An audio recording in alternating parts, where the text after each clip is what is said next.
right, good morning everyone. So welcome to our second Whimsy Wednesday. Today is June 24th. All right. Suddenly thinking there's something I need to remember about June 24th and I don't know what that is. I've been pretty bad about putting it in the planner. Surprise, surprise. So let's just move on. Today we're actually going to do a project. So it's June, and to me June means strawberries. At least here in Western New York, this is our season for strawberries. So I thought it would be kind of fun to make a strawberry project.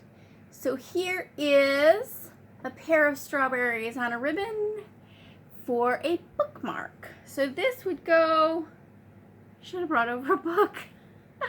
So this would go inside the pages of your book, one strawberry at the top, one strawberry at the bottom, and hold your page. My hope is that you'll enjoy strawberries for June and use your bookmark for your summer reading. So, pretty simple project, and it uses very small bits.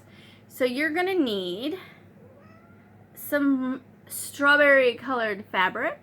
In this case, I am using red velvet. Because I was making strawberries before, I happen to have a ton of red circles hanging around. You're just going to need a single circle, but you're going to cut that in half. Okay, because these are going to be some fat strawberries. We're going to use half circles. These are the templates that I love, but of course you can use anything for your circle. In terms of size, my circles are 3 inches, okay? And that's going to make a strawberry about this size. So there's my thumb. There's my strawberry. All right. So you're going to need your strawberry fabric, and then you're going to need a couple little scraps of green. I love using my fold wool. Okay. And these are those wools that are used for rug hooking. I like them because they don't fray quite as much. For this one, you definitely need something that's a tight weave. You could use wool, you could use felt. Felt would be an excellent option.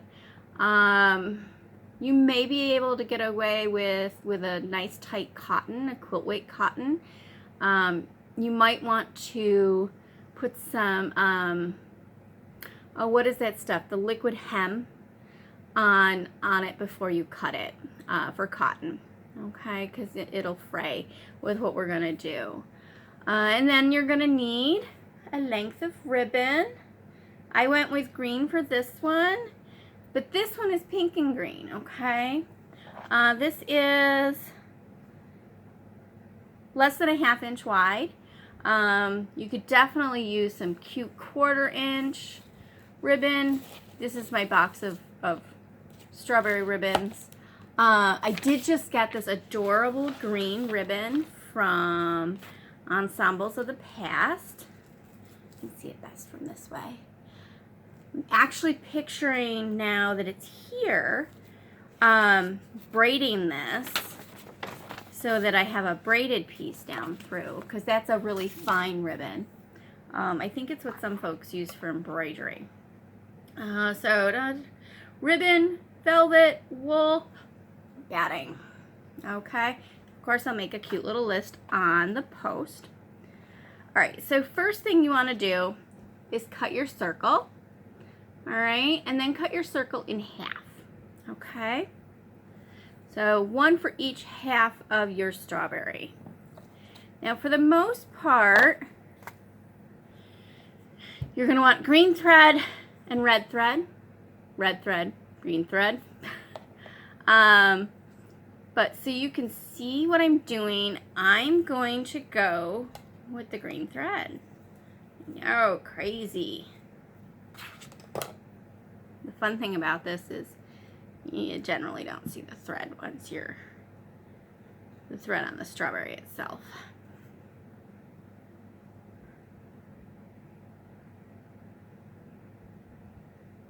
Now if you wanted, you could embroider these.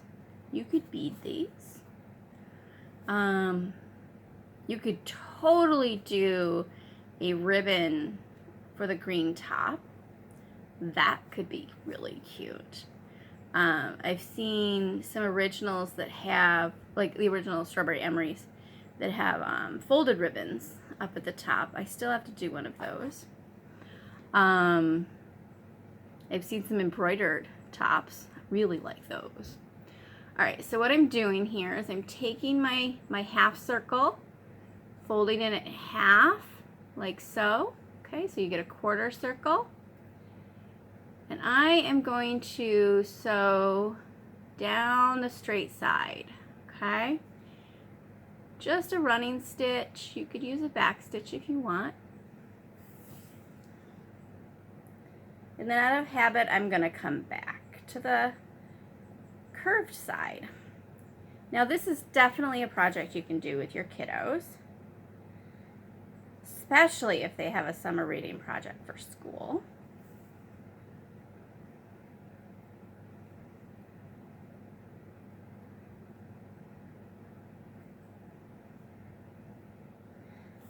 It's kind of funny. I usually promote my straw scraps as making excellent bookmarks for summer reading projects when I'm out interpreting. And now I have like that huge stash of extra straw short pieces. Luckily I didn't cut them down yet. I usually try to cut them into like 5-6 inch like chunks.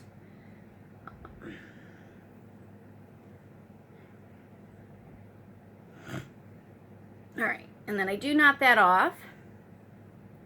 So then you end up with a triangle, kind of pizza wedge, whatever you want to call it.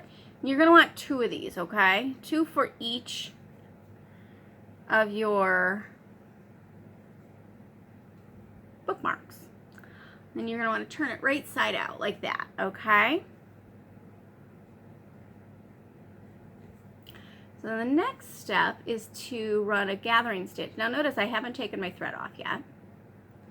But I'm going to run a gathering stitch just down from the edge. You may notice that I did use pinking shears at some point to make this circle.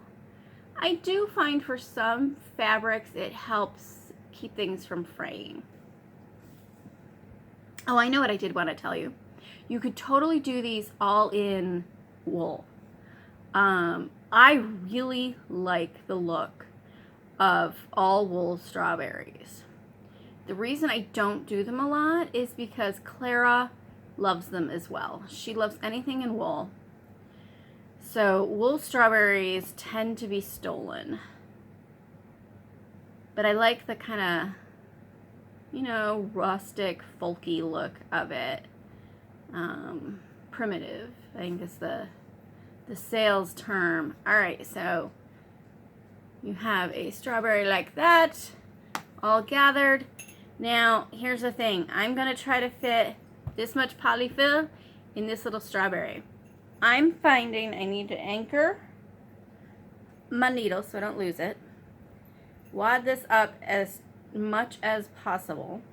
Now, polyfill, I'm not the biggest fan, but it's the cheap stuff I got laying around for the extent of this whole thing.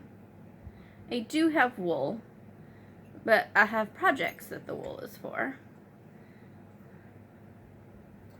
Wool definitely squishes down much denser than polyfill. So once I get that kind of in a ball, squeeze it down in there.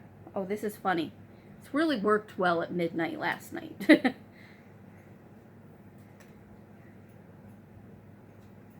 Yeah, I find wool to compact much nicer than the polyfill. Okay, so I have it in here.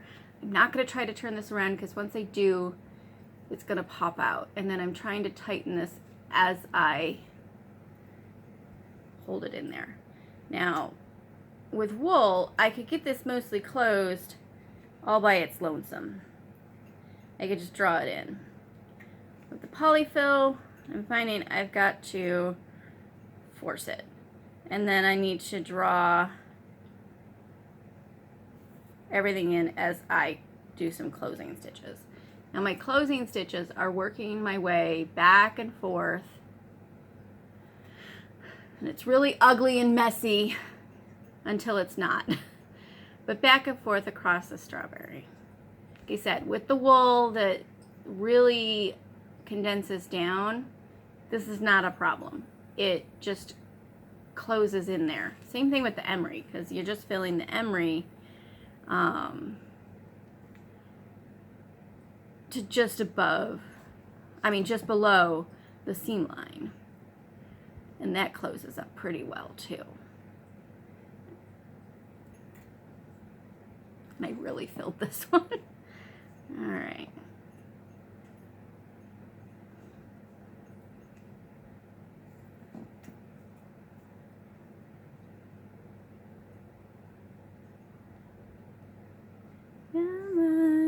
As you can see, I used lots and lots of ugly stitches back and forth.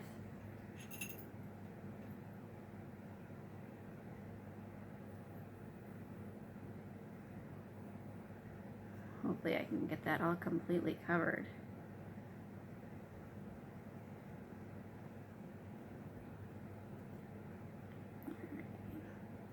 I don't think I'm going to get this quite as closed as the other ones. Which is where the leaves come in handy.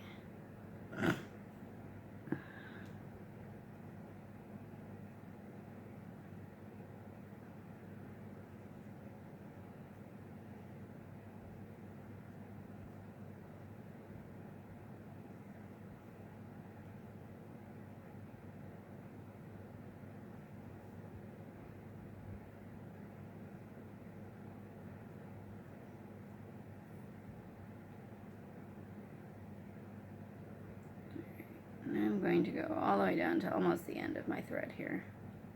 All right, so there is that strawberry, top, bottom. The top is not perfect at all. There's definitely some white showing through there. I would rather it look more like this one. Okay. Ba-dum-ba-dum. Need more thread. So you're gonna do that twice. Maybe use a little less polyfill than I used.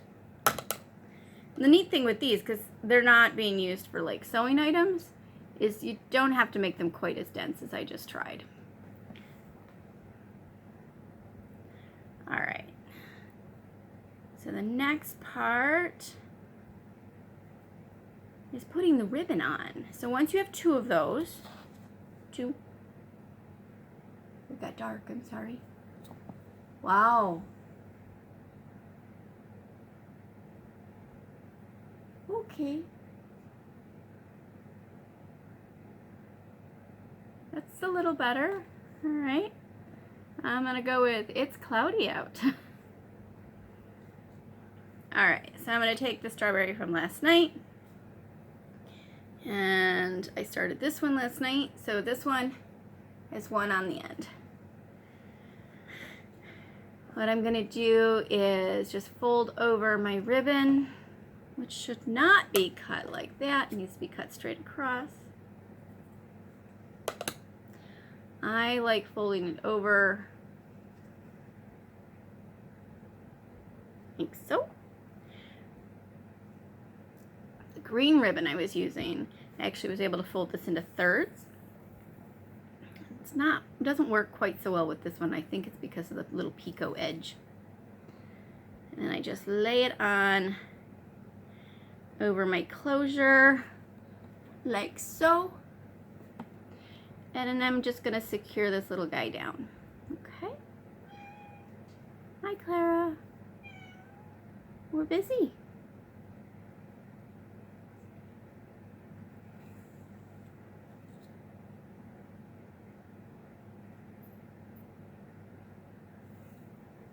And what I'm doing is I'm just grabbing a bit of the velvet and then coming up through the ribbon.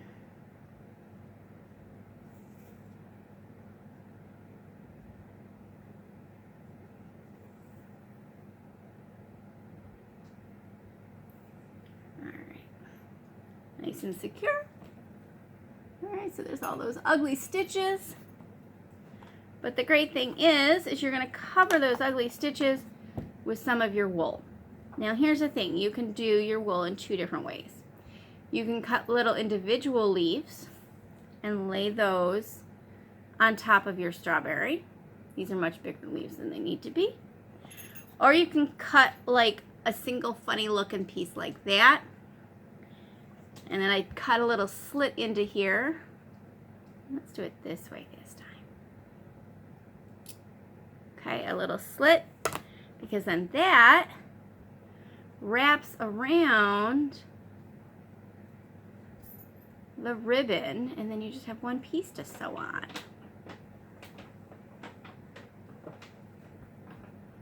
Alright, so I'm going to hold that like that. See how that wraps on there? Okay. And then I'm just going to sew this onto my strawberry. Now I like to do a couple stitches across like this, okay, just to get the leaves to stay put.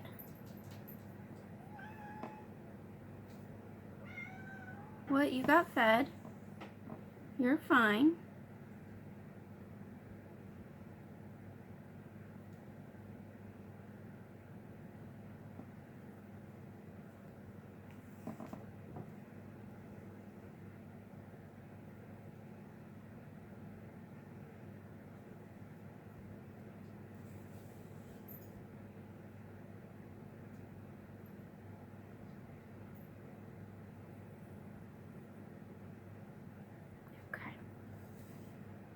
That's attached.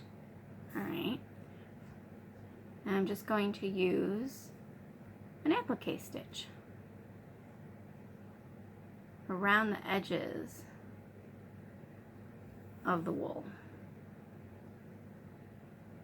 Now this is the one point where the stitches will end up showing in the end.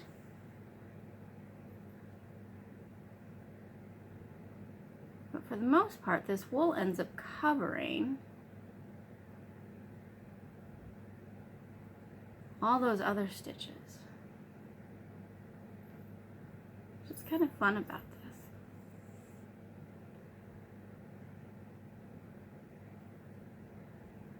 Alright, this is the first time I've done like a little double leaf where they're overlapping like this. I think I kind of like it, it's cute. The whole idea is to get that wild rustic look of the strawberry leaves, the little cap leaves. Clara, down.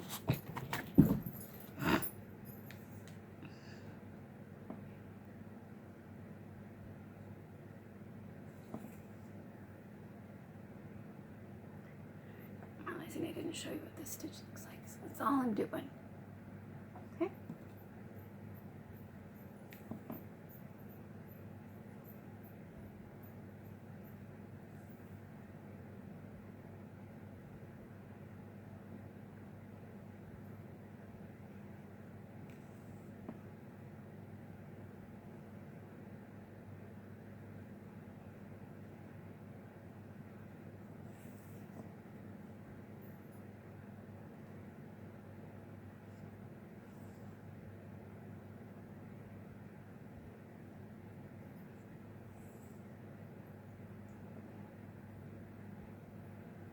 Now, I don't know why, but I find making these little strawberries, and in general, you know, the velvet vegetables, and fruits, but I find the strawberries in particular really calming.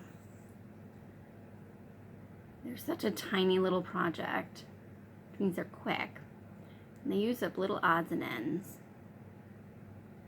Or you can make them bigger and they're not so much odds and ends. And I love to bead them. There's a rhythm to the beading of them that I really enjoy.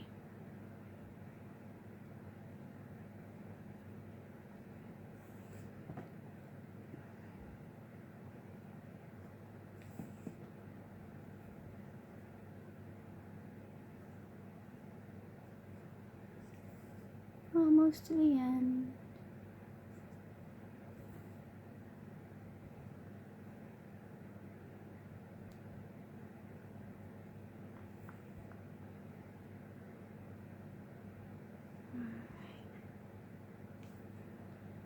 And for this project, I actually like to just bury my thread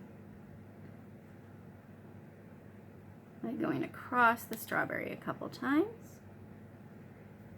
And that generally keeps it from unraveling. All right, so there we go. Another strawberry bookmark. So I have one on each end. And you know, you could totally do these. If you wanted like a strawberry Christmas tree, you could do a bunch of these on ribbons and dangle them. You could definitely do other little objects too. You know what would be really adorable is little pine cones on the ends of ribbons. You could attach little pine cones to the ends of ribbons and then give them little bows or cute little decoratives. That would make a cute ornament.